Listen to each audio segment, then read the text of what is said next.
and then immediately we flew to Miami to do some work, start getting ready for the candidates. Should we say that? Are we allowed to disclose that? Yeah, I think so. Why not? No, I Well, mean, we everyone's training for the candidates. That's obvious. So everyone who's playing is nobody's going uh to skimp. Is that the word? I'm not To sure. skirt Skimp? I've on their never heard training. that word. That's an interesting one. Okay, Look it skimp. up. Skimp. Skimp. Expend or use less. Yeah, yeah, that's a word. That's a I'm all nice right. word. That's a nice Expend or word. use less time, Okay. money, or material. Yeah, no, nobody's gonna skip out, you could say, on their training, or at least they shouldn't. Okay, so I've noticed that.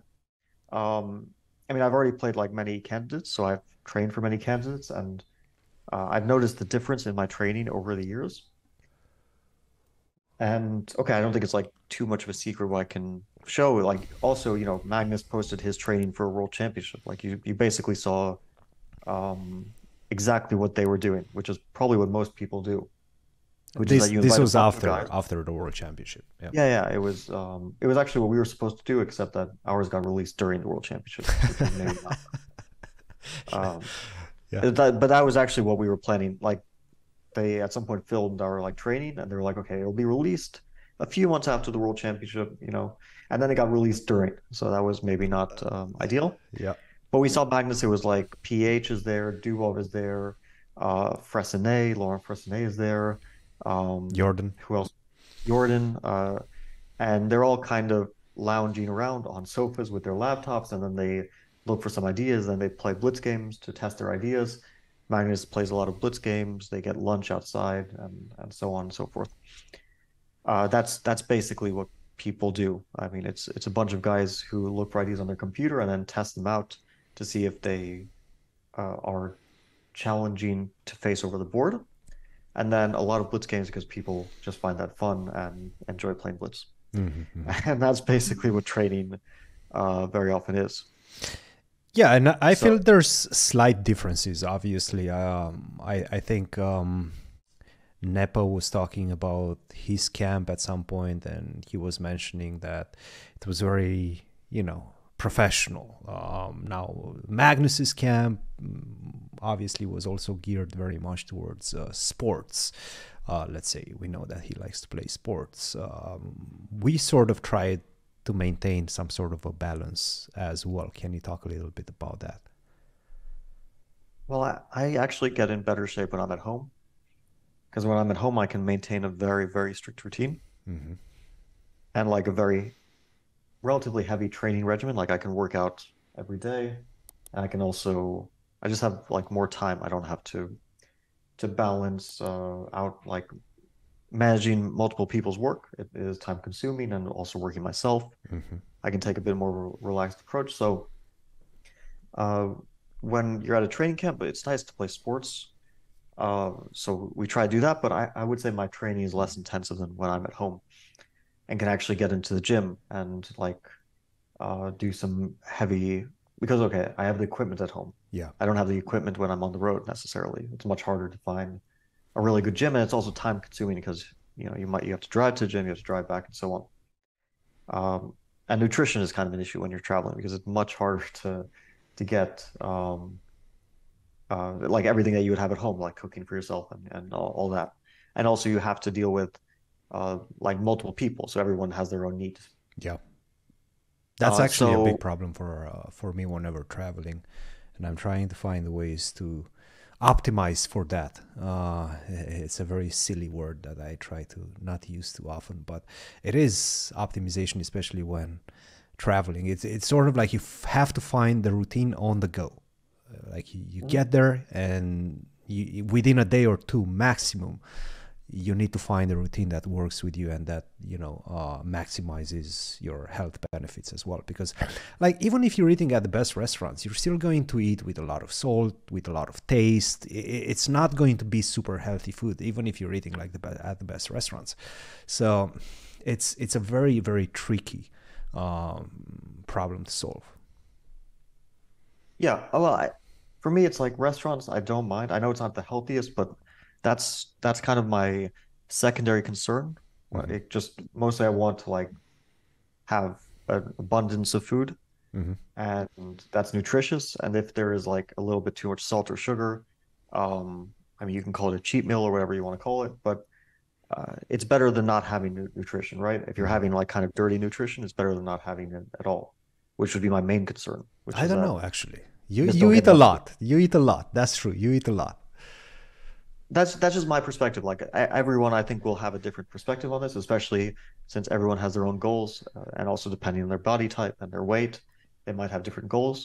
Like I'm at a very low weight, Hmm. and I always have been. So my goals are not to lose weight Hmm. and not to like be super clean.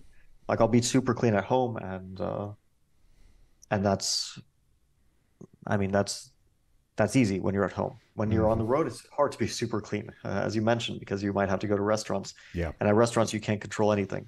You don't know what they're cooking with. You don't know their oil. You don't know the amount of salt they're using, as you mentioned, the amount of sugar they use. Obviously, at a restaurant, like their goal is to make the food taste good. exactly. So taste is not really necessarily correlated to health. Like taste very often is correlated to stuff that might not be so healthy.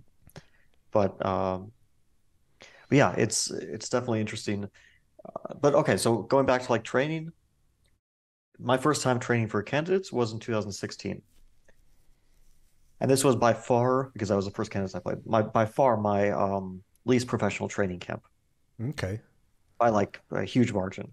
It was like 1 week, maybe a bit longer, I don't know, maybe 8 days, maybe 9 days, with Rustam Kazımcanov, with Lawrence Trent, and we invited one. Lawrence was my manager at the time, Uh-huh. and we invited one guy who was not part of like the main team, but very strong player, Maxime Vachier-Lagrotte. Oh, MVL was there. I don't think I've ever heard about that, or I don't Yeah, I don't just know if simply I've said remember. it, but okay, it's not a Hmm. secret, obviously. Okay.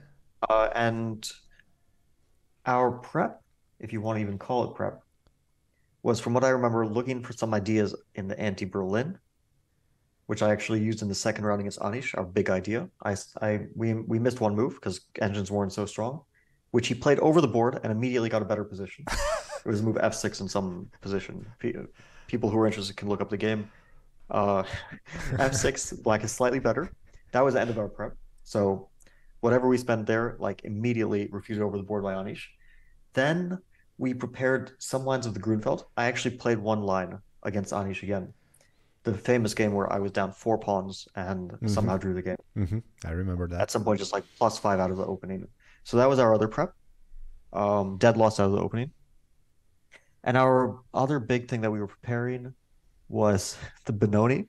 I don't think we really looked at any variations. I think I just played blitz games against Maxime and the Benoni, and we decided that this was sufficient prep to play in the Kansas. Okay, this is really bad. And I played in one game against Levon and somehow drew that game as well, despite getting probably a losing position out of the opening or close to it. And I don't remember doing much else besides going to the beach a lot and playing a lot of blitz games against Maxime. And what else? I don't quite. Also playing some blitz games against Lawrence, which is fun, and uh, and watching movies. That was, but somehow it wasn't so bad. It worked out okay. Like I almost won the Kansas like that. Solid. Yeah, yeah, yeah. Solid. Obviously, you remember 2018 Kansas prep. That was more serious. I'm trying to. We had it in Miami, right? Yeah, that was fairly serious. We played some sports, but not that much. We went like We once we or didn't play any sports. twice. I mean, we were playing in the backyard with like the ball Yeah, yeah, we were occasionally, and jogging. We were jogging a we were lot. jogging as well. Yeah, and then I think we went a couple of times at the beach, or maybe just once. Oh yeah, I got horribly sunburned. Yes, I think all of Because us I did. didn't somehow I didn't realize. Okay, over the years I kind of realized that you probably should respect the sun. But at the time I thought, okay, it's like February, right? I mean, what's the worst that can happen? But Miami at midday, whatever day it is, whatever month of the year it is, you'll get really badly burned, Yeah. especially if you're like pretty white, as I Mm-hmm. am, Mm-hmm. uh, if you don't take care. So I got pretty badly sunburned. Do you remember our opening prep though? I'm trying to remember. What did we do? We did watch some Hikaru. I remember Hikaru was just starting to stream, and we were also following his rise within the streamers world. We had a lot of fun I with don't that. remember that at all. Yeah, yeah. I remember the openings that we prepared. I'm It was trying to actually remember the openings. Okay, tell me. What did we prepare it for was the actually a openings? beautifully concise repertoire, which basically was like, how do you prepare D4 in a week for white? Oh, I had this idea in the English, I remember. Yeah, yeah, you had this idea, which eventually was played against me by someone, by Grishuk. I mean, it was A3 in a reverse Sicilian line. Hmm. It was like C4, E5. That's the only thing I Uh, remember about the camp. yeah, G3, knight F6, bishop G2, C6, D4, E4, A3. Okay, this was the line. Hmm. Which Grishuk eventually played against me and got a good position. But it was like, okay, how do you prepare D4 in a week? Like everything. And we found out that you can basically play Queen B3 against everything. So you play the Catalan, D4, knight F6, C4, E6, knight F3, D5, G3. And then whether black plays bishop B7 now, or first gives a check on B4 and then moves the bishop on back to E7, you always put your queen on B3. Hmm. Now I remember this. Yes. And like looking back, it sounds extremely silly, but I beat Wesley in the first round with this very stupid queen B3. I got a winning position against Ding. It somehow worked like more or less to perfection. This kind of very half-assed prep, which also included Queen B3 in the Slav. Nobody played the Slav, but it was like very amateurish prep if you look back on it. But somehow in 2018 it was good enough, and the rest was like preparing the Petrov with black and the Vienna with black, and openings more or less worked out in that tournament. I mean, I'm trying to looking remember. back, it sounds stupid. Did you use the Vienna? Ah, yeah, you did use the Vienna. You used it Yeah, against Levon, right? I beat Levon, Hmm. uh, and yeah, it was the Vienna was solid. I lost in the Petrov to Sergey, obviously, pretty important game, but wasn't the end of the tournament, and somehow I won the tournament, so that went well. Hmm. And then 2020 was kind of more serious. That was actually like strong engines and real prep and real ideas, and actually used many of the ideas in the tournament. Some are even relevant to this day. Hmm. And okay, last candidates prep was pretty serious, but play wasn't so good, so it didn't work out. But the Yeah. prep did over time get more serious, and now we're in a totally different era of prep, and we'll see how that works out as well. How do you handle the different personalities within a team? Yeah, it's interesting. So I've worked with many people, and it's not so much about their chess strength because everyone has a different personality. And some people have very strong personalities, like they're stubborn, they might even have like a dominating personality, you might say, right? Hmm. That they won't back down because there's always going to be some like either chess disputes or some other disputes. Hmm. And there's some people who are very easygoing and they don't. I mean, I'm not going to say they have like not strong personalities, but they don't let their personality dominate a relationship Hmm. or however you want to put it. They're Hmm. kind of more flexible, which is obviously better when in terms of working together with someone, as long as they're not like wishy-washy and they don't give their opinion or they're scared. Um, in terms of like people with strong personalities, actually most chess players are pretty stubborn. They are, yes. But some are a bit more low key. Like I worked with Mickey, for example, very mellow guy, very easygoing. Uh, like he's I mean, he's obviously going to give his opinions about chess and give like very worthwhile feedback and so on. But it's unlikely that you're going to get into a conflict with Mickey. Hmm. And okay, I had obviously long-term work relationship with Rustam, so it was many years. So obviously that was complicated at times and good at times, obviously. And we worked together quite a bit as well. Worked with Lenier, for example, also similar to Mickey in some ways, Hmm. like Hmm. mellow, kind of chill, relaxed personality. Yeah, very strong Uh, player, very strong analytical force. But like again, as you were mentioning, very mellow as well. Yeah. I mean, it's some people. I don't want to say too much about people. Obviously, it's like Hmm. personal stuff very often about how they are. But in general, most chess players I've worked with, yeah, pretty easygoing. Hmm. Some are like very entertaining, like we mentioned Lawrence, obviously, very entertaining guy. So if you want like a fun personality around, you could also look for that. That's always a good thing to have. Someone Hmm. who will like lighten the mood a bit. And yeah, it's interesting. Of course, you have to manage people sometimes, You definitely which is do. not my forte. But people want direction, so it's not like you just say, okay, go be free and No, I do what you generally want. think you're pretty good at managing people, especially like after a while. After a while of working with them, because you have like a quiet, let's say, leader's perspective. Not like a super boisterous leader or anything of that nature. But people generally follow your lead, I would say, especially once they get to work with you a little bit. Yeah, the more you work with someone, usually the easier it gets to find a rhythm, if you want to put it like that. Yeah, yeah. No, I've had a lot of fun during the camp. I was a little bit sick. That was the problem. And you obviously have to manage these type of situations as well, because oftentimes somebody, let's say you have 4 or 5 guys on a team, somebody's going to get sick at one point. It was the case in Miami right now. I got sick and I wasn't able to work out for a few days. But you guys kept going.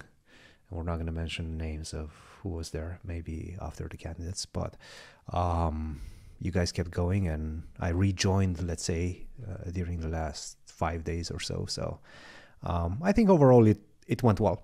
Yeah, getting sick is unfortunate. I was also worried I was getting sick at some point, but Hmm. somehow avoided it. So immunity stayed strong and avoided whatever. There Well, was it's sort of definitely like, something running around. There was definitely yeah. something running around, for sure. Well, it's also that sort of season, I guess. Hmm.